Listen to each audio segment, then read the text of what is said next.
हर सप्ताह हमारे लिए कुछ नया लेकर आता है। हर आने वाला दिन हमारी तकदीर में कुछ नया लिखता है। तो आइए जानते हैं 1 तारीख से लेकर 7 तारीख के मध्य हमारे और आपके जीवन में क्या बीतेगा साप्ताहिक राशिफल में।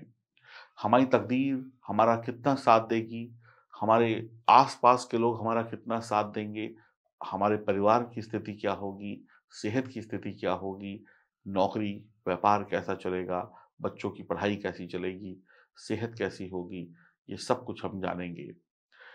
शुभारंभ करते हैं साप्ताहिक राशिफल का। मैं एस्ट्रोलॉजर सचिन स्वागत और अभिनंदन करता हूँ अपने सभी प्रिय दर्शकों का। 1 तारीख से 7 तारीख के मध्य की हम बात करने वाले हैं। यह जानकारी चंद्र राशि और नाम राशि पर आधारित होगी। आपका जन्मदिन है, शादी की सालगिरह है, आपको ढेरों-ढेरों शुभकामनाएँ। होली आने वाली है, होली की भी अग्रिम शुभकामनाएँ। राशिफल की शुरुआत करूँ, उससे पहले हम मात्र 30 सेकंड में जानते हैं इस लाजवंत पत्थर के बारे में। ये लाजवंत पत्थर उन लोगों को सूट करता है जिनके जीवन में कष्ट है, जिनके पति-पत्नी के रिश्ते अच्छे नहीं हैं, जिनके जीवन में शनि की साढ़े साती ढैया राहु-केतु का प्रभाव है, जिनके जीवन में अनेक प्रकार के कर्जे हैं, घर में सुख शांति नहीं है, शत्रु का बाधा है, नज़र दोष है और वो व्यक्ति परेशान है, पैसा कमा रहा है लेकिन जोड़ नहीं पा रहा। और ख़ासकर उन बच्चों के लिए जिनकी बुद्धि कमज़ोर है, जो पढ़ाई तो करते हैं लेकिन याद नहीं रहता, एग्ज़ाम में फ़ेल हो जाते हैं। आप इसे पहनें, आपकी सभी समस्याओं का अंत होगा।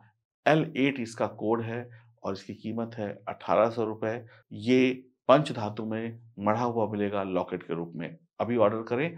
अब बात करते हैं आपके राशिफल की। सप्ताह के शुरू के दिनों में स्वास्थ्य, खुशी और रोग प्रतिरोधक क्षमता, ऊर्जा, मानसिक शांति, धैर्य और आत्मविश्वास की कमी का संकेत मिल रहा है। थोड़ा सावधान रहिएगा। कार्य सिद्धि में विफलता से आपके आत्मविश्वास में कमी होगी। नए कार्यों को शुरू करने के लिए समय शुभ नहीं है। आपको इन्हें स्थगित करने की सलाह दी जाती है। सप्ताह के मध्य की अवधि में सेहत को लेकर अपने आत्मविश्वास को बनाए रखिएगा। सेहत को सही रखने के लिए विशेष प्रयास करने पड़ेंगे, परंतु परिणाम मनोनुकूल नहीं आएँगे, दिक्कतें बढ़ेंगी। सप्ताह का शेष भाग सामाजिक गतिविधियों के लिए शुभ बना हुआ है, लेकिन आपने जैसा सोचा होगा वैसा शुभ परिणाम नहीं मिलेगा, आत्मविश्वास में कमी रहेगी। आपके भाई-बहन, दोस्तों और रिश्तेदारों के साथ आपके संबंध औसत रहेंगे। लोग आपके साथ मिलनसार व्यवहार और शिष्टाचार की सराहना करेंगे, लेकिन फिर भी आपको मान्यता नहीं मिलेगी। आप लोगों के साथ जितना भी अच्छा करते हैं, आपको कहीं न कहीं कमी देखने को मिलेगी। आप कुछ मानसिक गतिविधियों में दिलचस्पी लेने की सोच सकते हैं। आप कुछ व्यावसायिक गतिविधियों में दिलचस्पी ले सकते हैं, योजना बना सकते हैं। ऐसी योजनाओं को मध्य में छोड़ना भी पड़ सकता है। किसी काम की शुरुआत करिए लेकिन वो पूरा नहीं होगा। 1, 2, 3 तारीख को समय चिंतादायक रहेगा। आपको ऐसे काम में पड़ना पड़ेगा जो आपको पसंद नहीं होंगे, नुकसान होगा। घर में किसी शुभ कार्य की स्थिति दिखाई पड़ रही है, लेकिन व्यवसाय को लेकर आपके मन में शंका बनी रहेगी, नौकरी में भी समय ठीक नहीं रहेगा।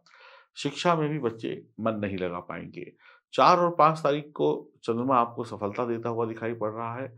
महत्वपूर्ण कामों में लाभ की स्थितियाँ बनेंगी, लेकिन मनचाहा लाभ नहीं मिलेगा। परिवार की भलाई और तरक्की के लिए आप प्रयासरत रहेंगे। विद्यार्थी वर्ग को सुखद परिणाम प्राप्त धीमे-धीमे होने मिलेंगे। इंटरव्यू परीक्षा प्रतियोगिता के परिणाम आपके पक्ष में आने की उम्मीद है। आपका ध्यान आपके बच्चों के पर पूरा-पूरा होगा। 6 और 7 तारीख को मानसिक शांति आपकी बनी रहेगी। लंबित पड़े कार्यों पर आप ध्यान दें कि आप किसी विवादित कार्य मुद्दे में पड़कर आप उसका हल निकालेंगे। कारोबार की गति सामान्य रहेगी। 1 मार्च की बात करें तो आपका खर्चा बढ़ेगा, व्यर्थ के धन खर्च से बचिएगा वरना आर्थिक संकटों का सामना करना पड़ सकता है। आपके छोटे भाई-बहन आपको नुकसान पहुँचाने की चेष्टा कर सकते हैं।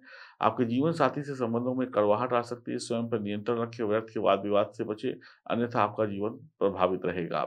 आज का दिन स्वास्थ्य को लेकर भी शुभ नहीं रहेगा। 2 मार्च की बात करेंगे तो आज का दिन अपव्यय और उदासी को दिखा रहा है। प्रत्येक क्षेत्र में आपको निराशाजनक परिणाम प्राप्त होंगे।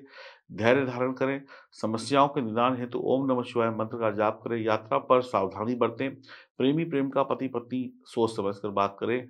आपकी छोटी-छोटी बातें लड़ाई में बदल सकती हैं। सेहत का ध्यान रखें। बच्चे पढ़ाई में मन नहीं लगाएँगे। 3 मार्च की बात करें तो आज पूर्णता का दिन है। विद्यार्थी एकाग्रचित होकर अध्ययन करेंगे। व्यापारी लोग का आत्मविश्वास बढ़ा हुआ होगा। आप खूब धन कमाएँगे। यदि आप नौकरी करते हैं तो आपके अधिकारी आपसे संतुष्ट होंगे। यदि आप अविवाहित हैं तो आपको अपने रिश्तेदारों, पास पड़ोसियों की तरफ से विवाह के प्रस्ताव प्राप्त होंगे। जीवन साथी से आपके संबंध मधुर होंगे। आप एक-दूसरे का सहयोग करेंगे। 4 मार्च की बात करें तो आज सप्ताह का सर्वश्रेष्ठ दिन है। निश्चित रूप से आपको मान-सम्मान की प्राप्ति होगी। अनेक लाभ होने की संभावनाएँ हैं। सट्टेबाज़ी शेयर मार्केट में कुछ छोटा-मोटा लाभ समझदारी से कमा सकते हैं। आज आप आत्मनिर्भर होंगे। कुल मिलाकर सभी क्षेत्रों में आपको प्रसन्नता धीमे-धीमे मिलेगी। महत्वपूर्ण कार्य सोच समझ कर करें। 5 मार्च की बात करें तो आज आपके परिवार में उत्सव जैसा माहौल होगा। आप किसी सामाजिक गतिविधि में शामिल होंगे। आर्थिक पक्ष से संतुष्ट होंगे, लेकिन बहुत ज़्यादा नहीं। जितना सोचा था उतना नहीं मिलेगा, लेकिन जो मिल रहा है उसी में मजबूरी में काम चलाएँगे। आपके परिवार के लोग आपसे प्रसन्न रहेंगे। आप अपनी वाणी से सभी का दिल जीतने की कोशिश करेंगे। आप लोगों के लिए करेंगे, लेकिन लोग आपके लिए कुछ नहीं करेंगे। आप घर के बाहर के कार्यक्रमों को छोड़कर घर पे बैठना ज़्यादा पसंद करेंगे। आपकी दाहिनी आँख में समस्या आ सकती है। आमदनी के नए रास्ते धीमे-धीमे खुलेंगे। पारिवारिक कार्यों में जीवन साथी का साथ मिलेगा। 6 मार्च की बात की जाए तो आप जोश और हिम्मत से कुछ ऐसे काम करेंगे जो मुश्किल होंगे। आपकी आर्थिक स्थिति सामान्य होगी। स्वास्थ्य के प्रति सावधान रहें। कोई वाहन इत्यादि खरीदने की योजना बना रहे हैं तो उसे स्थगित कर दें। आपके संबंध आपके जीवन साथी से तनावग्रस्त हो सकते हैं। 7 मार्च की बात करते हैं। आज कड़ा संघर्ष करने का दिन है, जिसके कारण आप तनाव और थकानग्रस्त होंगे। आपके छोटे भाई-बहन का आपको सहयोग मिलेगा। आप अपनी हिम्मत से जो भी निर्णय लेंगे उसको पूरा करने के लिए कड़ी मेहनत करनी पड़ेगी। धैर्य बनाए रखें, सभी कामों को चालू रखें। पैसा कड़ी मेहनत से प्राप्त होगा। जीवन साथी से आपके संबंध मधुर होंगे। आपके बच्चे आपको श्रेष्ठ परिणाम देने में सफल रहेंगे। तो ये सप्ताह कुछ मिला-जुला रहने वाला है। आपको 50% शुभ और 50% अशुभ प्रभाव मिल सकते हैं। सावधानी बरतने की ज़रूरत है हर एक क्षेत्र में। अब बात करते हैं उपायों की। आपने पूरा राशिफल समझा, ध्यान से सुना, समझा। अब उपाय की बात आई। उपाय में हनुमान जी की उपासना करिए, क्योंकि हनुमान जी के पास ताकत है आपके सभी कष्टों को दूर करने की। भगवान शिव की उपासना करिए, क्योंकि भगवान शिव काल नहीं महाकाल हैं। अगर आपके ऊपर कोई परेशानी आने वाली होगी तो भगवान शिव उसको सँभाल लेंगे। बाकी अपना कर्म अच्छे से करिए और अपने परिवार की सेवा करिए, बड़े-बुजुर्गों का आशीर्वाद लीजिए और अपनी जन्म कुंडली की जाँच ज़रूर कराइए। अगर आपकी जन्म कुंडली में सितारे बेहतर नहीं हैं, तो आप कुछ नहीं पा पाएँगे।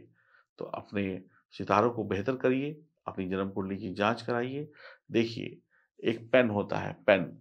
पेन के अंदर अगर रिफ़िल नहीं हो या पेन के अंदर अगर स्याही नहीं हो, तो वो पेन कुछ नहीं लिख सकता।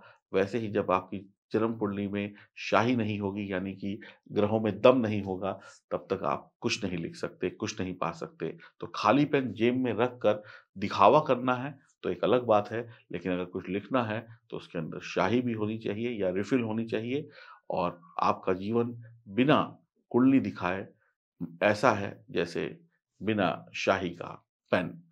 तो अगर कुछ लिखना चाहते हैं, दुनिया को कुछ देना चाहते हैं, अपने परिवार को कुछ देना चाहते हैं, खुद को कुछ देना चाहते हैं, तो अपनी जन्म कुंडली की जाँच ज़रूर कराएँ और सफलता पाएँ। नमस्कार।